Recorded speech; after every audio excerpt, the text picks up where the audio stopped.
In an era of digital exhibitionism, your silence is the loudest statement you can make. Most people believe that if a moment wasn't shared, it didn't truly happen. They have outsourced their sense of existence to the approval of strangers.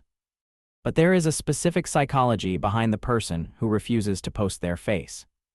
It is not always about shyness or a lack of confidence. Often, it is a sign of a mind that has achieved a rare level of psychological sovereignty. They have realized that a life lived for the camera is a life lived in a cage. Chapter 1: The Validation Loop and the Death of Self. Every photo posted is a request for an external evaluation. When you post, you are placing your self-worth on a digital marketplace. You are telling the world that your identity is a commodity for their consumption.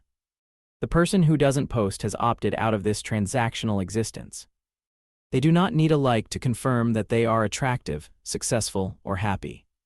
This is a sign of a high internal locus of control. They are the masters of their own internal weather. They do not allow the fickle winds of social media to dictate their mood. Chapter 2: Information Asymmetry as a Power Move. In the world of social dynamics, information is the primary currency.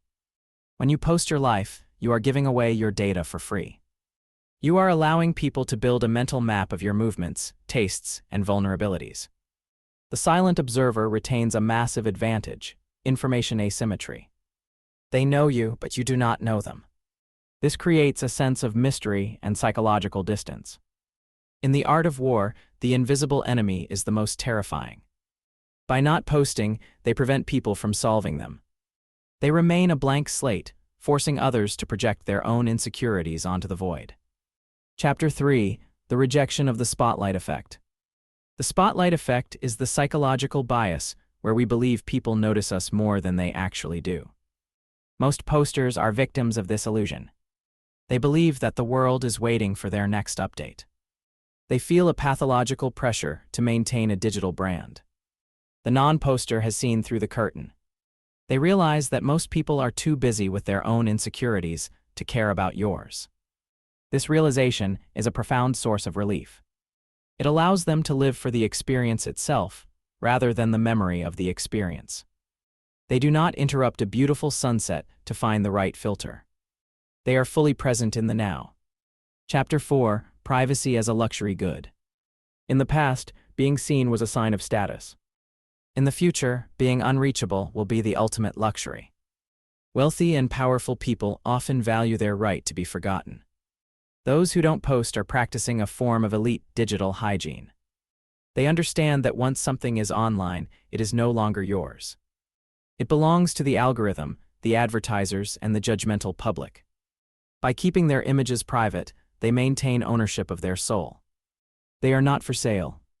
They have built a private garden that no stranger can walk through. Chapter 5: The Low Neuroticism Advantage. Studies often link frequent posting with higher levels of neuroticism and narcissism. The constant need to curate a perfect life leads to a fragile self-image.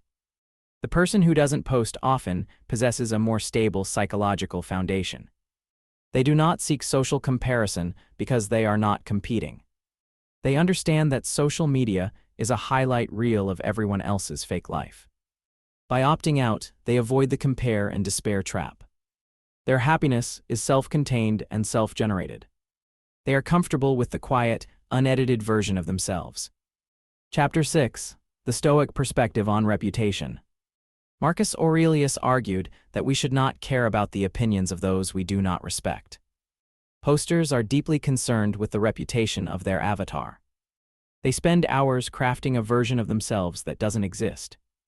The non-poster focuses on their character rather than their reputation. Reputation is what others think you are, character is who you are in the dark. If you don't post, you are not performing for the audience of the world. You are performing for the only audience that matters, yourself.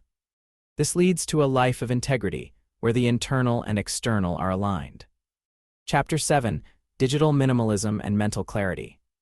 The act of not posting often stems from a desire for mental clarity. The brain is not designed to process the feedback of thousands of people. By removing the social from social media, they reduce their cognitive load. They use technology as a tool, not as a tether. They are not missing out on life, they are deep diving into it. They have traded breadth of connection for depth of experience. Conclusion: the freedom of being unseen. There is a terrifying freedom in being a ghost in the machine. When you don't post, you cannot be categorized, judged, or discarded by an algorithm. You exist outside of the digital panopticon. You are a private individual in a world that has forgotten what privacy means. Your beauty is for your loved ones, your success is for your bank account, your happiness is for your soul. None of it is for the feed. The next time you feel the urge to share your face with the world, ask yourself why. Is it because you are happy, or because you want people to think you are happy? There is a profound power in being unknown. The invisible man is the only one who can truly walk through walls. Protect your mystery. Own your silence.